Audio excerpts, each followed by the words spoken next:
1 kilo vanilla cake ഉണ്ടാക്കുന്നതിൻ്റെ അളവാണേ. 1 cup, അതായത് 250-ൻ്റെ 1 കപ്പ് മൈദ, 1 table spoon cornflour, 1 teaspoon baking സോഡയും കൂടെ മിക്സാക്കി നമുക്ക് നല്ലോണം അരിച്ചെടുക്കാം കേട്ടോ.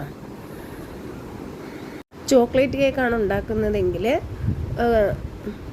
കൊക്കോ പൗഡർ ഇടണം, മൈദ കുറയ്ക്കണം. എല്ലാം കൂടി 1 കപ്പേ പാടുള്ളൂ. നമ്മൾ കേക്കിൻ്റെ ടിന്നിലെ ബട്ടർ പേപ്പർ ഇട്ട് എണ്ണ തടവി വെക്കാവേ. നമുക്ക് 4 മുട്ട പൊട്ടിച്ച് വയ്ക്കാം കേട്ടോ. ഇവിടെ 4 മുട്ട പൊട്ടിച്ച് വെച്ചിട്ടുണ്ട്. നമുക്കിതൊന്ന് ബീറ്റ് ചെയ്യാമേ. ആദ്യം സ്ലോയിൽ ബീറ്റ് ആക്കണം കേട്ടോ.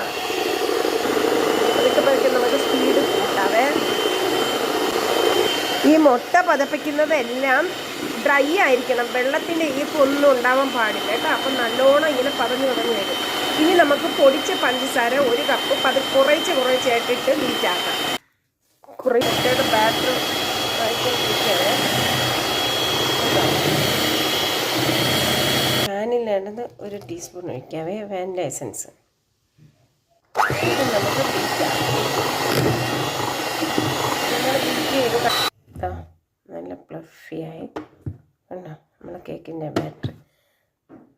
ഇങ്ങനെ ചെറിയ ചൂട് പാല് 1/4 കപ്പ് കേട്ടോ. അരിച്ച മൈദയും ബേക്കിംഗ് ഇതിൻ്റെ ആ കൂട്ട് നമുക്കിതിനകത്തോട്ട് കുറേശ്ശായിട്ടിട്ട് യോജിപ്പിച്ചെടുക്കാവേ. നിങ്ങൾ കൈകൊണ്ടാണ് ചെയ്യുന്നത്. ഞാനിങ്ങനെ സ്പീഡ് കുറച്ച് ഒന്നിങ്ങനെ ആക്കുവാണ് കേട്ടോ. വീണ്ടും ഇങ്ങനെ കുറച്ച് മാറിടും, എന്നിട്ട് വീണ്ടും ചെറുതായിട്ട് ഇങ്ങനെ നമുക്ക് ഇനി ഇത് ട്രെയിലോട്ട് ഒഴിക്കാവേ. കണ്ടോ ഇങ്ങനെ ആ ബഫിനെ നമ്മൾ കേക്കിൻ്റെ ബാറ്ററില്ലേ റെഡിയാക്കിയത് ടിന്നിലോട്ട് നമുക്ക് ഒഴിക്കാമേ. നമുക്ക് ഓവനിൽ വെക്കാം കേട്ടോ.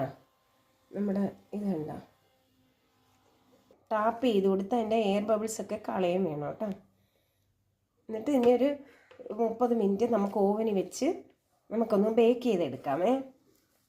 ബാറ്റർ ഓവനിലോട്ട് നമ്മൾ വെക്കുകയാണ് കേട്ടോ. ചൂടായ ഓവനിലാണേ വെക്കേണ്ടത്. നമ്മുടെ കേക്ക് നമ്മൾ തായൊന്ന് നോക്കട്ടെ. നമുക്കിത് പേപ്പറൊക്കെ ഒന്ന് പിച്ച് കളയാവേ.